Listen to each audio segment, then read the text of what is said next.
I have somewhere to go but still need to deliver nice beef stew. Okay guys, watch me plan myself as a strategic planner that I am.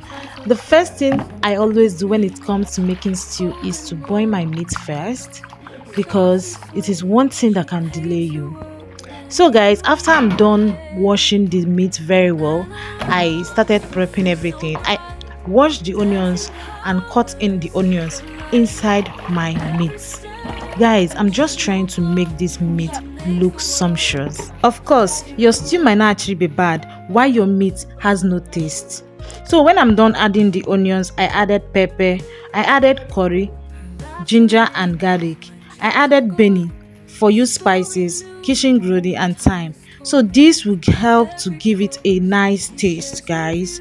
Yeah, at this point my charcoal has lightened very well, so I just placed the meat on the fire and stirred it together so that one side will not be tasting salty. And just as you can see, the meat already has its own water, so I cover and allow it to boil. All right, here is the quantity of fresh tomatoes that I'll be making. In here we also have onions, shombo, red and yellow scotch bonnet pepper. You can as well add more shombo to yours. I added just one yellow scotch bonnet pepper because that one is very hot, so I just needed one. While washing my tomatoes, I didn't also forget the fact that I'm parboiling my meat, so I went on to check it and noticed that at this point it needed some water, and it's not also done. It's not actually done at this point, but it just needed water. So I quickly went on to add water in the meat. Okay, after that I came back to finish up with the washing of the tomatoes. So when I was done, I decided to grind it immediately without wasting time.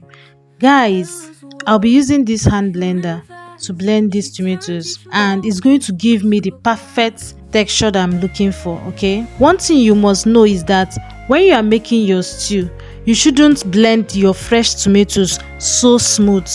That's exactly what I used to do, and this recipe has always been taking my stew to another level. Today I decided to explain in details every single thing that you need to know about making your beef stew. Without wasting much time, I finished blending the tomatoes, so I decided to check on the meat.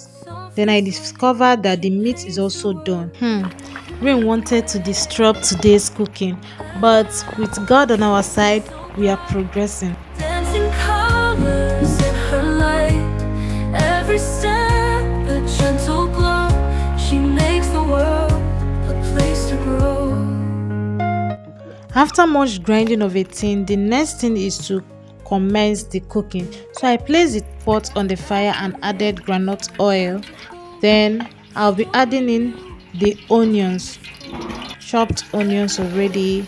It's going in. Then I stirred these onions. I'm going to allow it to boil for like 2 to 3 minutes before adding the tomatoes. So when I add the tomato, I also stirred it, and I'm going to be allowing the tomatoes to fry for like 15 minutes before adding any other thing. So later on I went in with my onions, pepper and crayfish. So and I stirred as well. Every step a gentle glow. She makes the world. Yeah, our tin tomatoes is also ready, guys. The procedure that I'm using to prepare this stew is just going to be making it stress-free for me, guys. So I've actually finished cooking these tin tomatoes and sieve out the water, so it's going to be very much easy for me to fry the tomatoes. I'm not going to fry it much longer. Piano whispers, soft and true. Guitar hums. Thumbs up to me, guys. It's time to add in our all-purpose ingredients. So I added and stir very well. Guys, if you're able to fry your tomatoes to this point and it didn't burn, my dear, thumbs up to you also.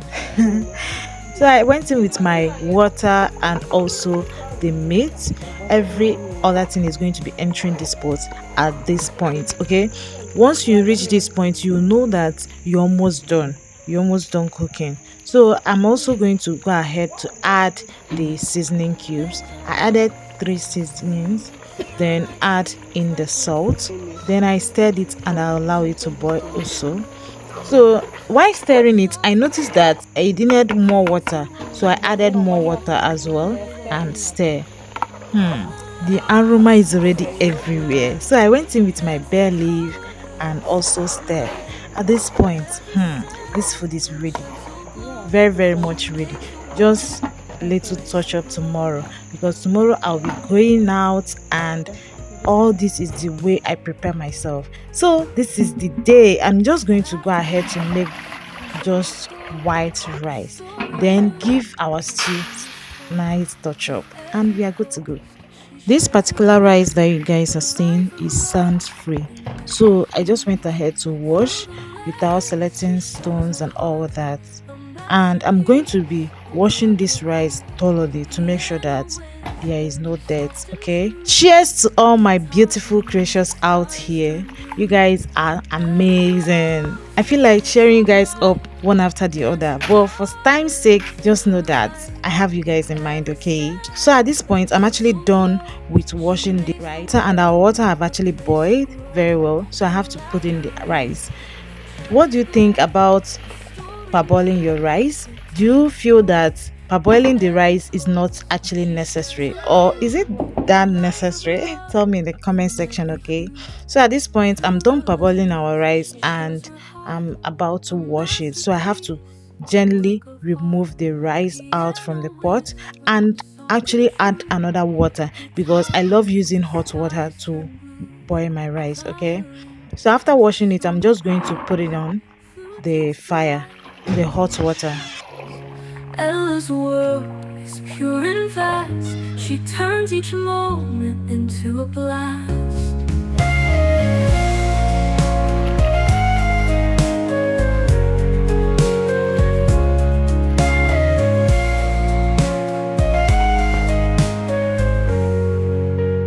The moment I covered the pot, I went on to get the vegetables that we are going to be using, okay? Fresh pumpkin leaf. So I have to select them, just as you can see.